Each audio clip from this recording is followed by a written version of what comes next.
What is going on, guys? It's the Mad Dragon. It's a Monday. That can mean only one thing. We're checking out the world rankings to see what has shifted up due to those games that happened on the weekend. And then afterwards, we'll be taking a look at the Superbru results, where actually, for maybe the first time ever, I think I did quite well at the Predictor Series. Don't want to blow my own trumpet too hard, but I normally really suck at the Predictor Series, so I'm kind of happy with my overall performance. I'm joined once again by a giant crocodile. For those of you who missed the last video I did, this warm-up roundup, I won a giant crocodile at a fair with my girlfriend, and now I don't know what to do with it. So he's now just sat in the back of shot. You guys have been dropping some names in the comments of what we should call him, which I really like. Maybe this guy's going to end up being some sort of weird static thing on the channel, so he's just going to sit in the corner for today. But actually, speaking quickly of which, before we jump into the world rankings, this video did much better than I expected. It's on 1.4 thousand views, which is pretty good for my channel. You know, I've only got 3,000 subscribers. Anything that gets over the 1,000 mark is a really good thing for my channel. You guys seem to really enjoy this sort of style where I did little short reviews for multiple games and condensed it all into one video. As we get towards the World Cup, I'm going to be testing a few more things out, just because I don't have the time of some of the bigger guys like 2 Cents and Rugby Analyst and Egg Chasers who do like 30 videos a day, and I don't know how they have the time to do it. So I'm still trying to find a bit of a balance between life, work, and also trying to keep, content coming out for you guys on the channel. So this might be a type of video that we see more towards the World Cup and stuff. Next week, or this week coming up, the amount of games on the channel is going to be slightly less for the Autumn Nations. Like, we've got England versus Wales and France versus Scotland. So there's only like 2 headline games that will be covered on the channel. If I can catch some of the tier 2 games and stuff, I will try my best, but trying to find coverage is quite difficult over here in the UK. So for this week, what I'm actually going to try and do, I'm going to try and do reviews for both games as individual videos, but I'm going to try and keep them in that shortened format. So the videos might be like 6-7 minutes long, as opposed to like 18 where they normally get to when I do big review videos, and see how they go down. See if you guys enjoy that, if you enjoy a slightly more condensed format that's a bit more general, and hitting more about my thoughts and feelings about the game, what have you. See how they do, and then that might be a new way to go towards the World Cup. So don't be surprised if over the next few weeks, when we're covering all these games leading up to the World Cup, you see all sorts of different style review videos. That's just me testing the waters and see what's a really nice balance between how much work it is for me in amongst having very limited free time, and also what's good for the channel and trying to help it get the most views and the most subscribers and what have you. But do let me know down in the comment section, because all feedback is genuinely really appreciated for stuff like that, because I don't know unless people tell me which style they tend to prefer, or by going off the view counts and what have you. On to the world rankings then, because I've procrastinated enough in this intro. So no big switch ups in the top 10 considering the wins that we had. Of course, Ireland beating Italy, which was a game most of us probably expected to go that way. New Zealand beating Australia in that Bledisloe too, but obviously New Zealand were also playing at home and got that win, so not a lot for them to gain from that game. France losing to Scotland, but away, so the points difference won't be quite as incredible. But there's now a 1.7 difference between France and New Zealand. That's very different from where we started at the Rugby Championship, and boy oh boy, how close is that now? France on 89 dead and South Africa on 88.97. Man, there is an opportunity. There is a chance for the home nation of the World Cup to drop down to 4th by the time we get around to that World Cup. And if Scotland beat them actually away, they'll gain points. France will lose points. France could even drop down even further, getting very exciting as we get close towards that World Cup. England with that loss to Wales, dropped down a few points there, getting a little bit closer towards sort of Argentina way. Wales still holding 9th. It just feels like Wales are just barely still clinging on to that top 10. And then Australia, obviously mentioned, still holding out in 8th place. So no shaking up in the top 10. However, further down the list, Japan losing their game sees them drop down from 12th down to 14th. Samoa and Italy climbing up. Italy slowly getting back towards that top 10. I will also point out, because I did do it last week, we are still stagnant in Pool C is here. Australia, Wales, Fiji, Georgia. Of course, Portugal's also in there, but they're a little bit further down in 16th. Man, Pool C, I think Pool C might actually end up being one of the most exciting pools of the group. There's a real opportunity for Fiji and Georgia here to cause some big upsets. So, congratulations to Samoa and Italy for moving up a little bit. The USA overtake Uruguay, even though both of these teams won on the weekend. Uruguay won at home and USA won away to Romania. So that's why they actually got a bigger boost in points. So USA just leapfrogging a bit over the top of Uruguay. As we move further down, we'll have a quick look if there's any other shifting up. I can't imagine too many other things have moved around in there. Nope, not as we look all the way down to the bottom. So obviously, you won't be seeing a lot of these teams at the World Cup anytime soon, but it's always nice to have a little run through of the list. So in terms of the big talking points, then Samoa, Italy, and USA all climbed. Japan down 2 and Uruguay down 1, but not because they did anything wrong. It's just that another team got a few more points in terms of the win. But the top 10 still staying stagnant. But if you're a Springboks fan, oh man, there's a target game there to potentially overtake France by the time you get round to the World Cup. If you're a South African fan, I'd start cheering Scotland on for this weekend and get yourselves a little leapfrog over the top of them. On to the Superbru then. Of course, we only have the Predictor series going on for the World Cup warm-ups. There is no fantasy along the way, but we still had 30 people sign up, which was kind of mad. I was on like 5 2 days ago with the last time I actually checked it, and it got up to 30 by the time the games kicked off, which is wonderful. So, having a look through then, Samoa versus Tonga, our first game to have a look at. Samoa smashing this one. And I really wasn't expecting that because Tonga have been looking like a pretty decent team recently.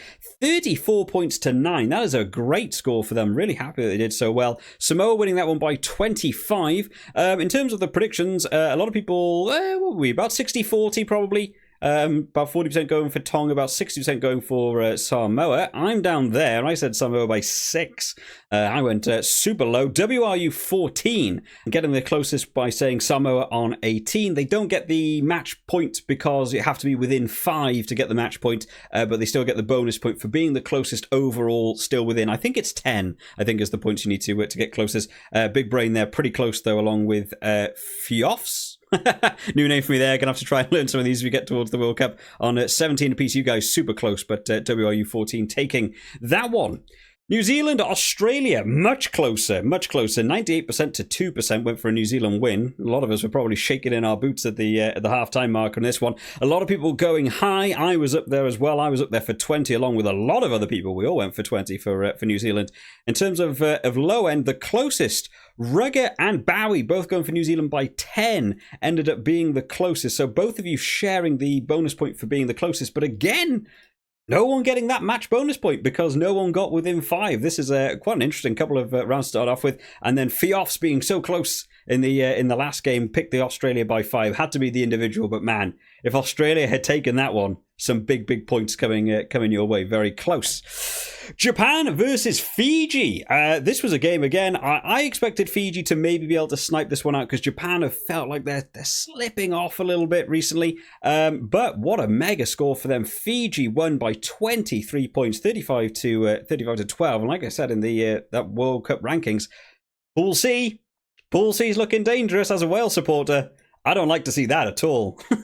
I do not like to see Fiji crushing it at the minute. In terms of, it's about a 60-40 split again. A lot of people going for Japan, which is understandable. Japan have been a really good team in past times. A lot of us went low for Fiji. In fact, a lot of us sort of stayed under that 10 points. So going above the 10 points is where you want it to be. And Oscar getting in there on Fiji by 20. What did I say? 25, yeah? 23, sorry, yes. So got the win point, the half point for being within 5, plus the bonus point for being closest, and was closest by a good majority, to be fair. Big Brain was on 14, Foot Easy on 12, along with Joey Barden. So, man, yeah, really great pick by Oscar there to score yourself some big points. Scotland versus France. Scotland taking this one by 4 points, 25 to 21. Loads of people went for France. This was a 60-40 the other way. I had big faith in Scotland. A lot of people thought you can never rule out France, of course. World number 3, you don't ever want to count them out. I picked Scotland by 4. I was bang on. It's one of the few times I've ever been actually correct about a score. So some good points to me there, getting my half point, my 1 point, and my bonus point. But a lot of people, everyone basically went for Scotland, said it'll be Scotland by a little bit. So most people that went for Scotland also got your half bonus point. So not a great way for me to extend away from everyone, but congratulations to everyone who did pick for Scotland. Wales, England. The only one of the weekend that I got wrong. I really just, even at halftime, I think England will just about squeak this out. England by 5 seems pretty safe. And then Wales just, coming back with some big scores in that second half. So, oh man, 2 types of red. What a horrible way to try and display this. So everyone here going for Wales. So again, maybe even like an 80-20 split in this one. Ian, getting the closest, said Wales by 9. And of course, it was Wales by 11. So absolutely, that was a really good call, to be fair. Bonus point and the match bonus point going for you. 1 point for everyone else who picked Wales. Big Brain Kean was down in the comments telling me a lot. He's like, you gotta... Wales are taking this one. Had confidence from the team announcements. I saw comments from Kean saying Wales will take this one. Really, really good calls from you guys. A lot of us going for England. A lot of us went for low scores. England by 10. Big Brain, other Big Brain. There's 2 Big Brains. Big Brain and Big Brain Kean. You guys are going to make it confusing for me. Getting out there on 23 went really wild for the England. Think they were going to thrash. To be fair, the England team was looking good on the team sheet, but Wales doing well. Romania versus USA. Of course, Romania in the World Cup. USA not, which, if you maybe looked at the stats, you might be thinking, oh man, I assume Romania are probably going to be the better side going into this one. USA have got a very good team though, and they were unlucky not to get into this World Cup. So I went for the USA by 4. I went low. Eventually they took it by 14. Still a good score. A lot of people going for, that was maybe more 60-40. A lot of people going for Romania. All of us going for the USA down here went for pretty low. Villa Farrell and Schmittings both said 7. What did I say it was? 9? 14. Wow, I'm way off. Taking the half bonus point split because they bet the same amount and they got within that sort of 10 points, so they still get it. Oscar, unfortunately, will be really annoyed. Went out there wild for USA and had a few more points gone your way. Could have been some big scores for you, so congratulations to the USA on that one. Ireland versus Italy. Yep, a lot of us saw it going this way. I imagine most people picked Ireland for this one, right? Yeah, Ian was the only one who felt big upset coming. I went relatively low, apparently, by comparison. A lot of people went high for Ireland, all the way up to your 39s, your 30s. Wow, people had big confidence in them. Eventually, it was 16, and that's quite a middle mark. I mean, that's so many people getting those points. I said by 11. I just about squeaked in to get my half bonus point as well. But this is where you wanted to be. Christy Ladd is Irish. Came in with Ireland by 17. And T. Davis and Bowie both went for 15. So no one getting it bang on, but splitting the difference. Wow, we hit pretty much every number from like 21 through to 10. The only number nobody picked was 16. That would have been your winning score there. So congratulations to you guys on splitting that bonus point. Argentina versus South Africa. Probably the most comments I had on this video was people saying, what about, South Africa, Argentina? Because I didn't have it in the video.